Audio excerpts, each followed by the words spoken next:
दोस्तों जब गूगल पे हमारा आर्टिकल रैंक नहीं होता ना तो हमें इतना बुरा नहीं लगता है जितना गूगल पे जब हमारा ब्लॉग पोस्ट इंडेक्स नहीं होता है, क्योंकि सीधी सी बात है ना, इंडेक्स होगा तभी तो रैंक होगा। तो ये काफी ज्यादा फ्रस्ट्रेटिंग हो सकता है, इसलिए आज ये वीडियो मैं आपको बना रहा हूं और इस वीडियो को बहुत ध्यान से देखना और मैं आपको कुछ ऐसे प्रॉब्लम्स यहां पर बताऊंगा, उसका सॉल्यूशन भी बताऊंगा। अगर इनमें से कोई भी एक चीज आपको लगता है कि आपने नहीं किया है या फिर आपने गलत किया या फिर आपसे मिस हो गया है तो आप उसे रेक्टिफाई कर अपने ब्लॉग पोस्ट को इंडेक्स करा सकते हैं।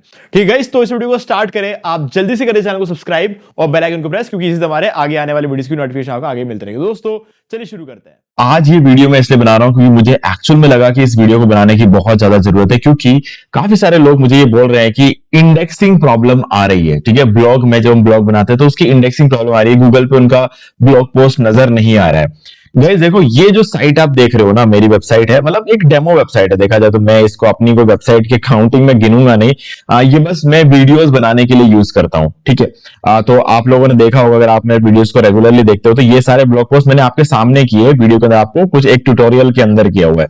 तो मैंने कभी भी इसको इंडेक्स करने की कोशिश तक नहीं की है। यहां तक कि बताओ, इस वेबसाइट को मैंने ना गूगल सर्च कंसोल में ऐड तक नहीं किया है। इसको मैंने इंडेक्स कराने के बारे में कभी सोचा भी नहीं है, मैं इस पर ट्रैफिक लाने के बारे में सोचता भी नहीं हूं। ठीक है, लेकिन अगर मैं आपको इनमें से कोई भी एक ब्लॉग पोस्ट, अगर फॉर एग्जांपल अगर ये वाला ले लेते हैं, इसको मैं एक बार यहां पर एंटर करूंगा और मैं आपको दिखाता हूं कि ये देखो, एक बार इसको कॉपी कर लेता हूं, नहीं तो ये इनकॉग्निटो विंडो में भी ओपन करके दिखाऊंगा। तो आप देख सकते हो, ये जो मैंने इमेज डाली है यहाँ पर, ये इमेज यहाँ पर जो है दिख रहा है, उठा लिया है। ठीक है, और ये कैटेगरी जो मैंने डेंटल के लिए बनाई थी, कैटेगरी भी उठा लिया है और मेरा ब्लॉग पोस्ट भी उठा लिया है। तो आप देख सकते हो, इस ब्लॉग पोस्ट जैसे क्लिक करूंगा ना, ये देखो ब्लॉग पोस्ट पे आ गया। ठीक है, तो मेरा ब्लॉग इंडेक्स है, मुझे यहाँ पर कोई एफर्ट नहीं डालना पड़ा। मैंने गूगल सर्च कंसोल में साइट मैप तक नहीं डाला है इस वेबसाइट के लिए। ठीक है, कुछ भी नहीं किया है मैंने इस वेबसाइट के लिए, लिटरली बता रहा हूं मैं आपको ये चीज। ठीक है, तो कहने का मतलब ये है कि लोग कहते हैं ना कि साइट मैप को गूगल सर्च कंसोल में सबमिट करना होता है और उसको प्रॉपरली सबमिट करना होता है, बहुत सारी चीजों का ध्यान रखना पड़ता है और इसके बेसिस पर ही चीजें इंडेक्स होती है। तो ऐसा कुछ नहीं है यार, ये मैं रियलिटी बता रहा हूं। गूगल पे अगर आपकी एक नई वेबसाइट होगी तो हाथों हाथ इंडेक्स नहीं होगी, उसमें कोई रियलिटी मतलब उसमें जो है एक रियलिटी है, सॉरी मैं गलत बोल गया था, उसमें एक रियलिटी है कि ऑब्वियस सी बात है, अगर आप एक नई वेबसाइट बनाओ, गूगल को नहीं पता होगा इसलिए वो इंडेक्स नहीं होगी। ठीक है, क्रॉलर उसमें नहीं आएगा। अगर आप सर्च कंसोल में उसको पुट कर देते हो तो जल्दी इंडेक्स हो जाएगा, बस ये इतना सा फर्क है। लेकिन इसका मतलब ये नहीं है कि गूगल सर्च कंसोल में पुट करोगे तो ही इंडेक्स होगा। मैंने साइट का नहीं किया और इसलिए मैंने आपको सबसे पहले प्रूफ बताया। तो अगर ऐसा है तो क्या चीजें हैं जिनकी वजह से इंडेक्स होती है चीजें, तो ये चीज हम जान लेते हैं। ओके, हो सकता है, मैं उम्मीद करता हूं इनमें से कोई ना कोई एक पॉइंट ऐसा होगा जो आपके मिसिंग होगा या फिर आप गलत कर रहे होंगे। ठीक है, अगर ऐसा है, मैं ये नहीं कह रहा कि आपकी आठवां गलती आप कर रहे होंगे, मैं ऐसा नहीं कह रहा हूं। इनमें से कोई एक गलती हो सकता है आप कर रहे होंगे, तो वो चीज आप करेक्ट कर लो, वो काम हो जाएगा आपका। ठीक है, तो चलो देखते हैं ब्लॉग पोस्ट स्ट्रक्चर। ठीक है, अभी देखो, ब्लॉग पोस्ट स्ट्रक्चर की दो बातें होती है गाइस। एक तो आप अपने हर ब्लॉग पोस्ट का स्ट्रक्चर एक जैसा रखोगे तो आपके इंडेक्सिंग में कोई दिक्कत नहीं आएगी। लेकिन अगर आपके हर ब्लॉग पोस्ट का स्ट्रक्चर चेंज हो रहा है तो हो सकता है एक प्रॉब्लम ये भी हो, क्योंकि देखो ब्लॉग पोस्ट स्ट्रक्चर चेंज होने का क्या मतलब है दिखा दो। जैसे मैं अगर इस ब्लॉग पोस्ट को ओपन करूं ना, तो आप देख सकते हो मेरा ये जो ब्लॉग पोस्ट है कुछ इस तरीके से चल रहा है और मैं इसमें कुछ ज्यादा खास ध्यान रखने की बात नहीं है। ठीक है, बस एक बार इसको दौड़ा के देख लो आप। ओके, पीछे आ जाते हैं और इसको ओपन करके देखते हैं। अगर आप इसको देखोगे तो ऑलमोस्ट आपको कुछ कुछ सिमिलर लुक ही दिख रहा होगा। ठीक है, अब इसको ओपन करके देख लेते हैं। अगेन आपको कुछ सिमिलर लुक ही इस ब्लॉग पोस्ट में भी दिख रहा होगा। तो मतलब कहने का मतलब कोई बहुत बड़ा अंतर इस ब्लॉग पोस्ट में कहीं भी आपको देखने को नहीं मिलेगा, इन तीनों में जो मैंने आपको ओपन करके दिखाया। तो इसका मतलब यह है कि स्ट्रक्चर चेंज नहीं हुआ है। ठीक है, अब स्ट्रक्चर चेंज होगा कब? अगर मान लो जैसे ये वाला ब्लॉग पोस्ट है, इसमें भी अगर आप देखोगे तो सेम ही सारी चीजें हैं। ठीक है, इसके अंदर कुछ बदलाव, इसके अंदर कुछ खास आया नहीं है। तो इसीलिए ये सारी चीजें, मेरे पास कोई ऐसा एग्जांपल नहीं है जो मैं आपको दिखाऊं और बोलूं कि अब ये वाला देख लेते हैं, इसमें भी स्ट्रक्चर में कोई चेंजेस नहीं है। ओके, तो स्ट्रक्चर में कभी भी कोई चेंज आता है, कोई मैसिव चेंज आ जाता है। ठीक है, जैसे अगर आप देखोगे तो मेरा ये जो ब्लॉग पोस्ट है, इसमें मैंने यहाँ पर टेक्स्ट डाल दिया, इमेज उसके नीचे आ रहा है। ठीक है, सारी चीजें एकदम परफेक्ट है। अगर कोई एक ऐसा ब्लॉग पोस्ट आके जिसमें टेक्स्ट में यहाँ डाल दो और इमेज इसके बाद यहाँ पे डाल दो, तो स्ट्रक्चर में थोड़ा सा चेंज यहाँ पर आ सकता है, लेकिन उससे भी कोई खास इतना फर्क पड़ता नहीं है। लेकिन मेनली स्ट्रक्चर चेंज पता है कब होता है? जब आप करते हो थीम चेंज। ठीक है, अब थीम चेंज करोगे तो आप सोचोगे यार थीम चेंज होगा तो पूरे वेबसाइट का होगा ना, ऐसा थोड़ी होगा कि एक ब्लॉग पोस्ट का होता है। गाइज देखो, ध्यान से सुनना, मैंने जनरेट प्लस थीम पर इस ब्लॉग पोस्ट को, इस पूरे ब्लॉग को मैं रन कर रहा हूं, ठीक है। काफी टाइम से जनरेट प्लस का जो प्रीमियम थीम है वही यहां पर मैंने यूज करके रखा हुआ है, ठीक है। अब गूगल को पता चल गया इस वेबसाइट के बारे में, ठीक है। इसमें जो ब्लॉग पोस्ट में कर रहा हूं उसके बारे में गूगल को पता चल चुका है, गूगल को इसका स्ट्रक्चर मालूम पड़ गया है, क्योंकि काफी टाइम से मैंने ऐसा करा, काफी टाइम मतलब 5, 10, 15 दिन भी अगर आपने एक थीम सेट किया है ना, तो गूगल को पता चलेगा ओके डन, ये थीम है, इसका स्ट्रक्चर इस वेबसाइट का कुछ ऐसा है। अब आपने अगर एकदम से आपको लगा कि नहीं यार अब मैं अपने थीम का, ब्लॉग का थीम चेंज करूंगा, ठीक है, तो आपने ब्लॉग का थीम चेंज कर दिया। अब क्या है ना, स्ट्रक्चर चेंज हो गया ना, मतलब आपके लिए तो साइट पूरी एक जैसी दिख रही है, लेकिन गूगल का जो क्रॉलर पिछली बार आया था तब उसने तो एक टोटली डिफरेंट स्ट्रक्चर वाली वेबसाइट देखी थी ना, तो अब वो दोबारा इस साइट पे आएगा तो उसके लिए तो पूरा स्ट्रक्चर बदल गया। आपने एक नया थीम डाल दिया तो उसके लिए तो पूरा स्ट्रक्चर बदल गया, ठीक है। चलो वो भी कोई प्रॉब्लम नहीं है, मैं ये नहीं कहता कि आप अपना, आपका ब्लॉग है आप अपना थीम चेंज नहीं कर सकते, मैं ये नहीं कह रहा हूं आपको, ठीक है, इसको गलत वे में मत लेना। इसका मतलब ये है कि आप अगेन एंड अगेन अगर आप अपने ब्लॉग का स्ट्रक्चर चेंज करते हो थीम बदलकर, तो उसमें बहुत सारी चीजें बदलती है। आपको तो सिर्फ ऐसा लगता है कि यार ये ब्लॉग पोस्ट है, वहां पर नेविगेशन मेन्यू बदलता है, वहां पे बहुत सारी चीजें चेंज हो जाती है, पीछे जो कोडिंग होती है उसमें भी बहुत सारा अंतर आ जाता है।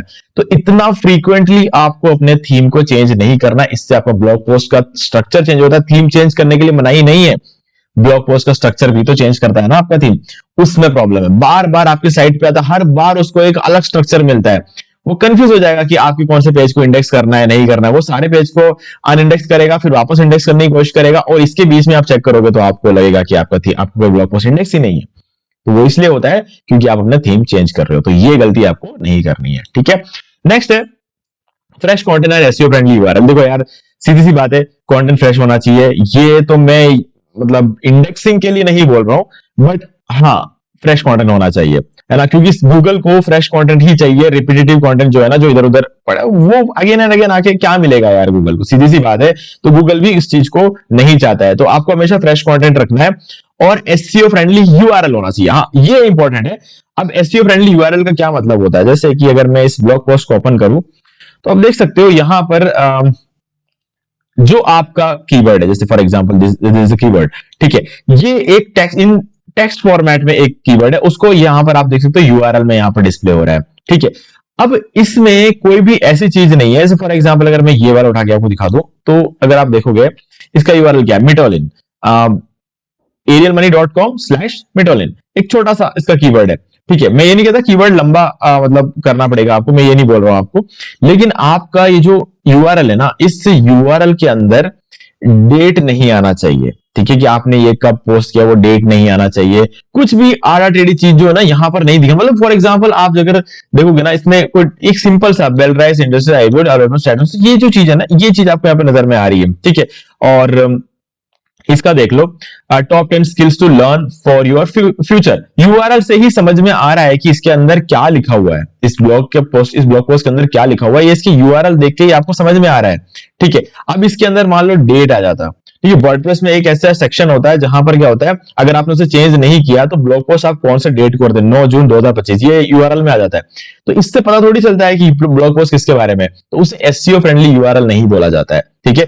आपका यूआरएल टेक्स्ट फॉर्म में होना चाहिए, टॉप 10, अगर हो सके तो आपको जो मेन कीवर्ड है ना उसको ही अपने यूआरएल में सेट कर दो। यूआरएल यानी कि स्लग का एक ऑप्शन मिलता है आपको वर्डप्रेस में, वहां पर आप सेट कर सकते हो। मैं सब कुछ दिखा चुका हूं, मैंने कंप्लीट वीडियो बनाया हुआ है एसईओ करने का, रैंक मैथ का यूज करते हुए सारी वीडियोस मैंने बना रखे हैं, तो आपको उसमें तो सारी चीजें मिल जाएगी। लेकिन अगर मान लो आपको वीडियो नहीं मिल रहा है तो मुझे बताना, तो एसईओ फ्रेंडली यूआरएल कैसे बनाया जाता है इस पर मैं एक अलग से वीडियो बनाऊंगा, ताकि आपको ढूंढने में कोई दिक्कत ना आए। बाकी अगर आप मेरे रेगुलर सब्सक्राइबर्स हो तो आपको ये पता है, मैं जानता हूं, ठीक है।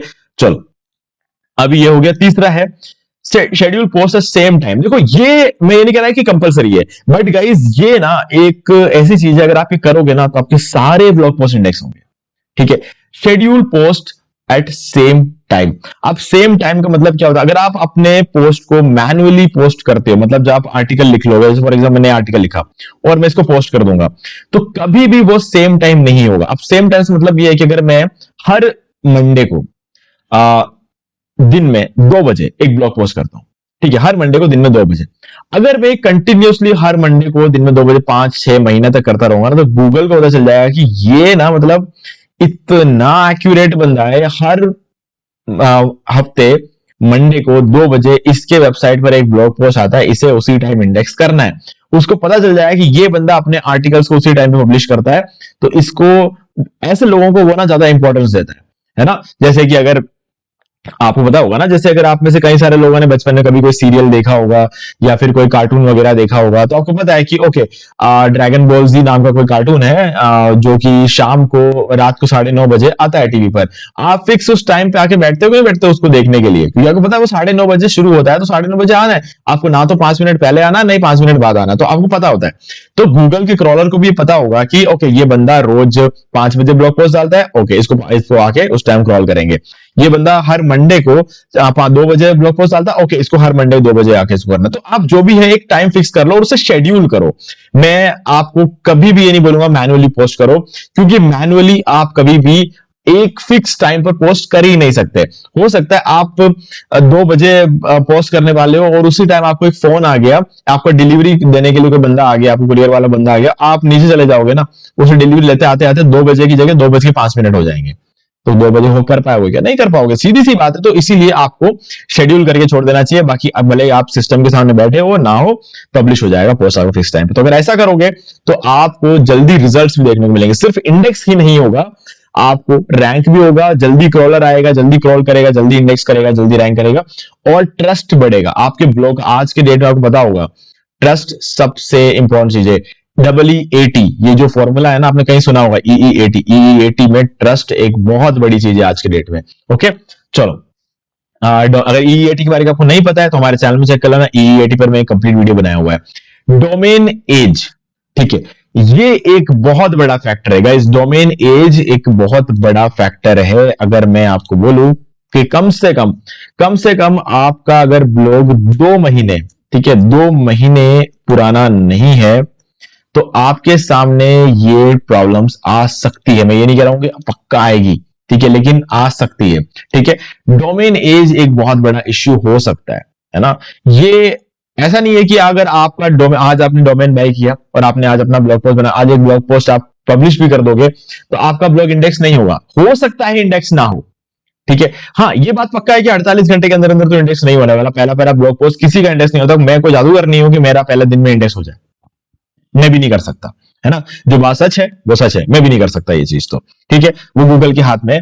बट अगर आपका ब्लॉग 2 महीने पुराना है तो आपका आधे घंटे के अंदर अंदर इंडेक्स हो जाता है, ठीक है, आधे घंटे के अंदर अंदर। अब शुरू में आप सोचोगे क्या मेरा इंडेक्स नहीं हो रहा, इंडेक्स, तो टेंशन लेके बैठोगे। 2 महीने बाद ना आपकी प्रॉब्लम ऑटोमेटिकली सॉल्व हो जाएगी। इसीलिए मैंने किसी भी एक बंदे को 2 महीने बाद मुझे वापस कमेंट करते हुए नहीं देखा है, ठीक है। जिसने नया वेबसाइट बनाया होगा, नया ब्लॉग पोस्ट किया होगा, उसका इंडेक्स नहीं होता है तो मुझे कमेंट करता है, लेकिन 2 महीने बाद दोबारा उसका कभी कमेंट नहीं आता है मेरे पास। क्यों? क्योंकि ये प्रॉब्लम भले सोल्व करो ना करो, ऑटोमेटिकली सोल्व हो जाती है, ठीक है। लेकिन जितना जल्दी होगा आपका फायदा उतना ज्यादा होगा। तो हाँ, इन सब चीजों का आप ध्यान रख सकते हो। तो डोमेन एज मतलब ये है, आज आपने डोमेन बाय किया, उस पर अपना वेबसाइट सेटअप किया, उसके बाद आप कम से कम 2 महीने अगर निकल जाए तो उसके बाद तो आपको ये सारी चीजों का थोड़ा बहुत तो ध्यान रखना है। लेकिन यार फिर भी यहीं पर बहुत सारी प्रॉब्लम सॉल्व हो जाती है, ठीक है। इस चीज का याद रखना, आपको ज्यादा टेंशन लेने की जरूरत है। अगर आप ये सारी चीजें सही कर रहे हो तो 2 महीने बाद आपके सारी प्रॉब्लम वैसे ही सॉल्व हो जाएगी, अगर आप ज्यादा कुछ एफर्ट नहीं भी डालो तो, ठीक है। नेक्स्ट है work in same niche, don't change. देखो, सेम नीश में काम करने का बहुत ज्यादा फायदा होता है, क्योंकि अगर आपका एक सेम नीश रहेगा ना तो ब्लॉग को पता होगा, आपके ब्लॉग को पता होगा, गूगल को पता होगा कि ये बंदा किस टॉपिक पर काम कर रहा है, इसको इस पर्टिकुलर चीज के बारे में बहुत ज्यादा नॉलेज है, ठीक है। तो वहां पर अगेन ट्रस्ट की बात आ जाती है ना। जैसे मैं हेल्थ रिलेटेड आर्टिकल्स अगर लिखता हूं फॉर एग्जाम्पल, ठीक है, मैं डॉक्टर हूं क्या? नहीं हूं ना, तो मेरे पास, मुझे कोई ट्रस्ट क्यों करेगा? कोई ट्रस्ट नहीं करेगा मुझे डायरेक्टली, ठीक है, क्योंकि मैं डॉक्टर नहीं हूं। बट फिर भी मैं अपना ट्रस्ट बिल्ड कर सकता हूं। कैसे? अपना कंटिन्यूअसली एक ही निश पर काम करके। तो क्या होगा कि जब मैं 1 साल तक 100-200 ब्लॉग पोस्ट लिखूंगा एक ही चीज के बारे में, ठीक है, तो लोग समझ में आएगा ये बंदा जो है ना एक ही चीज के बारे में लिखता है, मतलब ये बंदा इस चीज में एक्सपर्ट है। गूगल को पता चल जाएगा कि ओके ये बंदा एक्सपर्ट है क्योंकि एक ही चीज के बारे में यहाँ पर आर्टिकल लिख रहा है। तो कहीं ना कहीं ये बंदा इस पर एक्सपर्ट है और इसको एक साल का एक्सपीरियंस भी है, 1 साल से ये इस चीज पर काम कर रहा है। तो अब मेरे पास एक्सपीरियंस भी आ गया, मेरे पास रेलिवेंसी भी आ गई, क्योंकि मैं एक ही टॉपिक पर काम कर रहा हूं। अब मैं भले ही डॉक्टर नहीं हूं, लेकिन मैं हेल्थ चीज के ऊपर जो दिखूं वो मेरे आर्टिकल्स रैंक होंगे। अगेन ईईएटी फॉर्मूला, ईईएटी के अंदर फिर से वो जो लास्ट टी है ना, वो ट्रस्ट होता है। ठीक है, वो ट्रस्ट जो होता है वो यहां पर बिल्ड होता है जब आप एक ही निश में काम करते हो। तो अगेन ये भी एक फैक्टर है इंडेक्स ना होने के पीछे, क्योंकि अगर आप अपने निश को बहुत ज्यादा चेंज करते हो ना, तो गूगल कुछ और एक्सपेक्ट कर रहा होता है और आप उसे कुछ और देते हो, तो वो सरप्राइज हो जाता है। ठीक है, तो ये एक प्रॉब्लम हो सकती है। हालांकि इतना बड़ा मैटर नहीं है, लेकिन आपके लिए बहुत बड़ा मैटर है, इंडेक्स हो या ना हो। ये बार बार अपना निश चेंज करना आपके लिए बहुत बड़ी दिक्कत आ सकती है, आप कहीं नहीं पहुंचोगे बार बार अपना निश चेंज करके। तो इसीलिए निश चेंज मत करना, भले अगर आप ऐसा करते हो तो। कभी कभी क्या होता है, दूसरों को देख के अपने को लगता है मेरे आर्टिकल को व्यू नहीं आ रहा है, उसके आर्टिकल व्यू आ रहा है, चलो वो जो आर्टिकल डालता है मैं भी वो डाल के देख लेता हूं, कुछ नहीं होना भाई उससे। ठीक है, submit site map in Google search console and Bing webmaster. देखो यार क्या होता है कि पूरी दुनिया जो कर रही है उससे थोड़ा सा बेटर आप कर पाओ ना कर पाओ, आपको कम से कम उतना करना चाहिए जितना पूरी दुनिया तो कर रही है। ठीक है, तो इसलिए मैं कहूंगा कि जैसे ही अपना वेबसाइट बनाओ, ठीक है, थोड़े कैटेगरीज वगैरह बन जाएंगे, एक दो ब्लॉग पोस्ट वगैरह डाल दोगे, तो उसके बाद अपने वेबसाइट का साइट मैप जो है आप गूगल सर्च कंसोल में तो डालना ही है आपको, और बिंग वेबमास्टर में भी डाल दो। ठीक है, अगर आप ऐसा करते हो तो कुछ कुछ आर्टिकल्स जो होते हैं वो गूगल पे रैंक हो जाते हैं, कुछ कुछ आर्टिकल बिंग में रैंक हो जाते हैं, डिपेंडिंग ऑन की कितना कॉम्पिटिशन कहां पर है। ठीक है, तो इंडेक्स तो दोनों ही जगहों पर होंगे, लेकिन क्या होता है कि हो सकता है जो जिस चीज के लिए गूगल में कंपटीशन ज्यादा, वहीं बिंग में कंपटीशन कम हो, और आपको यूएस से ट्रैफिक मिल जाए, क्योंकि बिंग यूज करने वाले लोग यूएस में बैठे। हमारे इंडिया में गूगल ज्यादा यूज होता है, लेकिन इंडिया के बाहर बिंग ज्यादा यूज होता है। ठीक है, तो इसीलिए बिंग एक बहुत बड़ी चीज है, आपको वहां पे पुट करना चाहिए। गूगल सर्च कंसोल में तो चलो मैं मानता हूं आप लोग ऑलरेडी साइट मैप डालकर बैठे होंगे, वो तो मैं हूं जिसने नहीं डाला है। ठीक है क्योंकि मुझे पता है कि नहीं डाला तो भी इंडेक्स तो होना ही है, कि 2 महीने पुराना तो हो चुका है मेरा। ठीक है, तो वो तो होना ही है, तो इसलिए मैंने नहीं डाला। बट स्टिल मैं बोलूंगा अगर आप डाल दोगे तो जल्दी होगा। मतलब एक वो होता है ना कि आपने एक हफ्ता हो गया है आपका, अगर आपका इंडेक्स नहीं हो रहा है तो आप डाल दो। आप अगर गूगल सर्च कंसोल में डाल दोगे तो 4 घंटे 5 घंटे के अंदर आपका इंडेक्स हो जाएगा, तो वो एक फर्क आ जाता है यहाँ पर, है ना। तो डालोगे तो बेटर है, मैं हमेशा ये बोलूंगा डाल दो तो बेटर है। इसीलिए तो दिया गया, अगर कोई दुनिया में कोई कानून बनाया गया है तो कर लेना चाहिए, है ना, उसका फॉलो कर लेना चाहिए, उससे आपको फायदा ही होगा। चलो, अब है मोबाइल फ्रेंडली थीम। देखो यार, मोबाइल फ्रेंडली थीम आपको यूज करना पड़ेगा, कंपलसरी है, नहीं कर रहे हो ना तो गलती कर रहे हो। इसमें तो मैं आपको कोई कंसेशन नहीं दूंगा, मैं बोल रहा हूं सीधी सीधी बात है कि मोबाइल फ्रेंडली थीम तो यूज करना है। आज के डेट में चलो वेबसाइट ओपन करना तो छोड़ो, वेबसाइट लोग मोबाइल से बना रहे हैं, है ना। तो इसीलिए कहीं ना कहीं मोबाइल का बहुत बड़ा इंपॉर्टेंस है। मैं मानता हूं, मैं खुद एक लैपटॉप वाला बंदा हूं, मैं हर चीज लैपटॉप में देखना पसंद करता हूं। मतलब मुझे अगर एक एड्रेस भी देखना होगा ना, किधर घर से बाहर निकलने से पहले, कि मैं जहां जा रहा हूं उसका एक बार मैप भी अगर मुझे देखना होता है ना, तो मैं लैपटॉप पे देख के जाता हूं, है ना, क्योंकि मुझे मोबाइल के छोटे स्क्रीन में मजा नहीं आता। बट फिर भी बता रहा हूं, देखो मेरी बात और है, दुनिया क्या कर रही है उसको मुझे ध्यान में रखना होता है, क्योंकि मैं खुद के लिए थोड़ी आर्टिकल लिख रहा हूं, मैं दुनिया के लिए आर्टिकल लिख रहा हूं। तो दुनिया कहाँ अपने आर्टिकल्स को पढ़ती है, दुनिया क्या करती है क्या नहीं करती है, सब कुछ मोबाइल पे करती है। हर लोग जब ट्रैवल कर रहे हो तो उनके हाथ में, सबके पास लैपटॉप नहीं होता है, सब अपना लैपटॉप घर पे रख के जाते हैं, कोई मोबाइल लेकर जाता है, कोई आईपैड लेकर जाता है। तो उस सभी चीजों के लिए हमारी वेबसाइट रेस्पॉन्सिव होनी चाहिए। तो मेनली मोबाइल फ्रेंडली थीम जब आप यूज करते हो तो आपकी वेबसाइट रेस्पॉन्सिव होगी, और रेस्पॉन्सिव होना गूगल के लिए कंपलसरी है, करना ही है आपको। ठीक है, तो जनरल प्रेस से काफी अच्छी थीम है। अगर आपके पास नहीं है तो मुझे बता सकते हो, प्रीमियम थीम, और फ्री भी यूज करो तो कोई दिक्कत नहीं है। वेबसाइट की स्पीड बहुत ज्यादा मैटर करती है, तो अच्छी जगह से होस्टिंग ले लेना। मैं आपको डिस्काउंट लिंक डिस्क्रिप्शन में दे रहा हूँ होस्टिंगर का, वो एक्चुअल मेरा एफिलिएट लिंक भी है। आप उससे कुछ बाय करोगे तो उसका मुझे थोड़ा बहुत कमीशन मिलता है। ठीक है, तो मैं आपको ये चीज बता रहा हूं क्योंकि सीधी बात है, ऐसा है। ठीक है, तो अब वहां पर जो है ना आपको डिस्काउंट मिल जाएगा, लेकिन ये एक अच्छी बात है, अगर आप मेरे लिंक के थ्रू लोगे तो आपको 77% का डिस्काउंट मिलेगा, और कूपन कोड वगैरह मैं ऑलरेडी बता चुका हूं। तो इस वीडियो के डिस्क्रिप्शन में आपको एक और लिंक मिलेगा कि कैसे बाय करना है, तो उन सब में आपको कूपन कोड वगैरह मिल जाएगा। तो कूपन कोड वगैरह यूज करते हो काफी ज्यादा सस्ता पड़ जाएगा, मतलब 2-3 हजार रुपए का आपका डिस्काउंट ऐसा आपके ऐसे यूं ही हो जाएगा अगर हमारा लिंक यूज करते हो, तो उसका फायदा उठा सकते हो आप। तो होस्टिंगर की होस्टिंग से अगर आप लेते हो, बाय करते हो, तो आपको बहुत ज्यादा फायदा होगा, आपका वेबसाइट की स्पीड बहुत अच्छी रहेगी। तो इससे ज्यादा आपके लिए आपको कुछ करना है नहीं। और बस एक बात का ध्यान रख लेना कि इमेज को हमेशा कंप्रेस करके अपलोड करना अपने साइट पे, डायरेक्टली कोई भी इमेज अपलोड मत करना। भले ही आपने फोटो खींचा हो, भले कहीं से उठाया हो, कोई स्टॉक फुटेज आपने उठाई हो, भले आपने कुछ भी लिया हो ना, तो आपको एक बार से कंप्रेस जरूर कर लेना है। कंप्रेस करके आप एआई से बनवाया तो भी उसे कंप्रेस कर लेना है ना, क्योंकि आपकी वेबसाइट की स्पीड को दो ही चीजें इफेक्ट करती है, एक तो इमेज की साइज और दूसरा आपका वेब होस्टिंग। इसके अलावा जो है ना आपके सीएसएस, ये जावास्क्रिप्ट और ये जो फाइल्स होती है ये बहुत कम कंज्यूम करती है, लेकिन फिर भी आपको उसे मिनिमाइज करना है तो उसके लिए भी बहुत सारे प्लगइन्स होते हैं, आप उनमें से किसी का भी यूज कर लिए, वो सब आप मिनिमाइज कर सकते हो। ठीक है, तो गाइज ये सारे फैक्टर हैं और इसका आपको ध्यान रखना चाहिए। अगर आप ऐसा करते हो तो आपकी गूगल पोस्ट इंडेक्सिंग प्रॉब्लम जो है आपको कभी आएगी नहीं। ठीक है, तो ध्यान सोचो, अच्छे से बैठ के देखो, डिसाइड करो कि आपने इनमें से क्या चीज किया है, क्या चीज गलत किया और क्या चीज नहीं किया है। तो उन सब चीजों को इंप्रूव करते आपकी चीजें सही हो जाएगी। और अगर आपने सब कुछ सही किया तो बस डोमेन एज चेक कर लो, और डोमेन एज अगर आपका 2 महीने नहीं हुआ है तो बस सीधी बात है, आपकी प्रॉब्लम तो ऐसे सॉल्व हो जाएगी बाद में। ठीक है, तो गाइज मुझे उम्मीद है कि आपको सारी चीजें क्लियर हो गई होंगी। तो मैं होस्टिंग का डिस्काउंट लिंक आपको डिस्क्रिप्शन दे दूंगा, होस्टिंग कैसे बाय करते हैं उस वीडियो का लिंक भी डिस्क्रिप्शन दे दूंगा, ताकि आपको कोई भी दिक्कत ना आए उसको खरीदने में और यूज करने में। अपना ब्लॉग जल्दी से जल्दी सेटअप करो यार, क्योंकि देखो कंपटीशन हर रोज बढ़ता जा रहा है, जितना आप लेट करोगे आपके लिए चीजें और ज्यादा मुश्किल होती चली जाएगी। ठीक है, तो मुझे उम्मीद है कि आपको सारा सब कुछ क्लियर हो गया होगा। कुछ डाउट था मुझे कमेंट करके पूछ सकते हो। वीडियो अच्छा लगा तो वीडियो को लाइक जरूर कर दे और चैनल को सब्सक्राइब कर ले और बेल आइकन को प्रेस कर ले, ताकि आपको सारे वीडियोस की नोटिफिकेशन आगे भी मिलते रहे। तो दोस्तों आज वीडियो से इतना ही, देखने के लिए आपका बहुत बहुत धन्यवाद। तो दोस्तों मुझे भी देखिए आपको ये वाला वीडियो अच्छा लगा होगा। अब यहां पर 2 और वीडियोस हैं जिनके अंदर मैंने आपको बताया कि आप कैसे घर बैठे बैठे पैसिव इनकम जनरेट कर सकते हो। दोस्तों आपको एक बार ये वीडियोस को जरूर देखना चाहिए। बाकी गाइस अगर आपको ये वाला वीडियो अच्छा लगा है ना तो इस वीडियो को लाइक कर दें और चैनल को सब्सक्राइब करके बेल आइकन को प्रेस कर लें, क्योंकि इसी से हमारे आगे आने वाले वीडियोस की नोटिफिकेशन आपको आगे भी मिलते रहेगी। दोस्तों आज वीडियो से इतना ही, देखने के लिए आपका बहुत बहुत धन्यवाद।